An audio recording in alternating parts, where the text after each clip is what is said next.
बिस्मिल्लाहिर्रहमानिर्रहीम। अस्सलाम वालेकुम। दुनिया में ह्यूमन रिसोर्स बहुत अहम होता है और हम ह्यूमन रिसोर्स के लिहाज से तरक्की याफ्ता दुनिया से बहुत आगे हैं।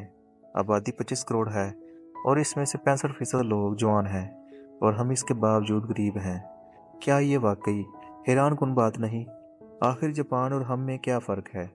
क्या कुदरत ने इन्हें खसूसी ज़मीन और मौसम दिए हैं, या इन्हें बड़ा दिमाग और बड़ा जिस्म देकर दुनिया में भिजवाया है और हम कद, वज़न और दिमाग में इनसे छोटे हैं? हरगिज़ नहीं। बल्कि अगर ये कहा जाए कुदरत ने हमें मौसम, ज़मीन, रकबे और इफरादी क़ुव्वत के लिहाज से जापान से ज़्यादा नवाज रखा है, तो ये गलत नहीं होगा। जापान में रोज़ाना ज़लज़ले आते हैं। इसके नीचे आतिश फ़शां भी हैं और ये आतिश फ़शां किसी भी वक्त पूरे मुल्क को उड़ा देंगे। दूसरा, ये दुनिया का वाहिद मुल्क है जिसने 2 एटम बम सहे हैं और ये 78 बरसों में अपनी फ़ौज बना सका, एयरफोर्स और ना ही नेवी। और ये आज भी अमेरिका को हर साल अपनी हिफाजत का किराया अदा करता है। लेकिन ये इसके बावजूद दुनिया की चौथी इक़्तिसादी ताकत है। इसके मालियाती ज़खायर $1117 बिलियन हैं और ये हर साल $1500 बिलियन की तजारत करता है, जबकि हम $1-1 बिलियन के लिए ज़मीन पर लेटे हुए हैं। क्योंकि जापान अपने पोटेंशियल से वाकिफ़ है, जबकि हम अपनी ताकत से आगाह नहीं हैं। हमने 25 करोड़ लोगों को भिखारी बना दिया है। मैं अपने मुशाहदे की बुनियाद पर कह सकता हूँ, दुनिया में जापान जैसा कोई दूसरा मुल्क नहीं। हम अगर अपने मुल्क को बदलना चाहते हैं तो हमें किसी दूसरे मुल्क से सीखने की कोई ज़रूरत नहीं। हम बस जापान जाएं और जापान के मॉडल को पाकिस्तान में नाफिज कर दें। हम 10-15 बरसों में तरक्की की इस सड़क पर होंगे जिसके आखिर में जापान बैठा है। जापानी 1945 के बाद किसी मुल्क से नहीं लड़े।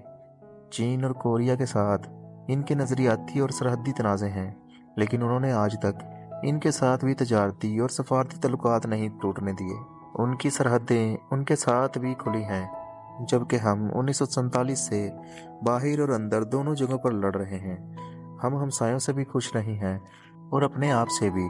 और इस लड़ाई का क्या नतीजा निकलना था और आज वो नतीजा निकल रहा है। और जापान का पहला सबक है, आपने जितना लड़ना है एक ही बार लड़ लें। एटम बम चला और खा कर देखना चाहते हैं तो ये भी कर लें, लेकिन आखिर में आपको अमन पर ही इक्तफा करना पड़ेगा। लिहाजा ये काम अगर आप आज कर लें तो ज़्यादा बेहतर होगा। हमसायों के साथ ताल्लुकात ठीक करें और लड़ना मुकम्मल तौर पर बंद कर दें, और इसके बाद कौम साजी और माशी तरक्की पर तवज्जो दें। मुल्क बदल जाएगा। जापानी कौम के अखलाकी मयार कमाल हैं। ये लोग पूरी ज़िंदगी एक ही इदारे में खर्च कर देते हैं। ये जब भी जॉब करेंगे मौत तक करेंगे, अदारा और कंपनी नहीं छोड़ेंगे। रिटायरमेंट के बाद इस अदारे में आधी तनख्वाह पर दोबारा काम शुरू कर देंगे।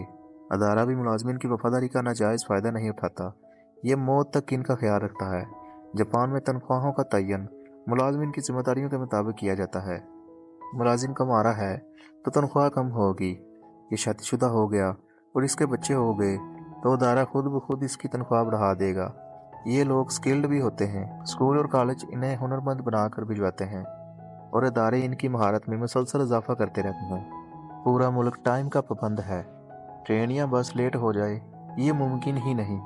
लोग भी वक्त पर दफ्तर या स्कूल ना आए, इसका इम्कान भी सिफर है। पूरा मुल्क आजिज़ी और इंकसारी का शाहकार है। आप जिस शख्स को मुखातब करेंगे वो आपके सामने झुक जाएगा और हाथ बांध कर खड़ा हो जाएगा। आपको पूरे मुल्क में कोई तनी हुई गर्दन या उखड़ा हुआ लहजा नहीं मिलेगा। लोग छोटे घरों में रहते हैं। होंडा कंपनी का मालिक का घर सिर्फ 16 मरले का है और ये भी अपने घर की सफाई खुद करता है। टोयोटा के नाम पर पूरा शहर आबाद है। ये दुनिया की सबसे बड़ी कार साज कंपनी है। 1 मिनट में एक गाड़ी मुकम्मल करती है, लेकिन इसका मालिक भी छोटे से घर में रहता है और आपको झुक कर मिलेगा। पूरे मुल्क में हारन की आवाज़ नहीं आती। आप किसी तरफ निकल जाएं, आपको ट्रैफिक का शोर सुनाई नहीं देगा। यूँ महसूस होता है जैसे जापान के इंजन आवाज़ ही नहीं देते और गाड़ियों में हारन नहीं लगाए जाते। तमीर के दौरान भी आवाज़ें नहीं आती, आपको पता ही नहीं चलता और आपके हमसाये में 20 मंजिला इमारत खड़ी हो जाती है। ड्राइविंग लाइसेंस बहुत मुश्किल और महंगा है। फीस तकरीबन लाख यन है और ये भी मामूली सी खिलाफ वर्जी पर छीन जाता है और इसे वज़ीर आज़म भी बहाल नहीं कर सकता। ये लोग अपने घरों और गाड़ियों की सफाई खुद करते हैं। दफ्तरों में भी हाथ से सफाई करेंगे। आप जापान में किसी जगह चले जाएं, जिस दफ्तर के सामने जो टाइम लिखा मिलेगा वो ऐन इस वक्त खुलेगा और ऐन वक्त पर बंद होगा। इनकी खुराक भी इंतहाई सादा और थोड़ी होती है। जापानी चावल खाते हैं। इनके चावलों और हमारे चावलों में ये फ़र्क होता है। जापानीज़ चावल सादे भी खाए जा सकते हैं।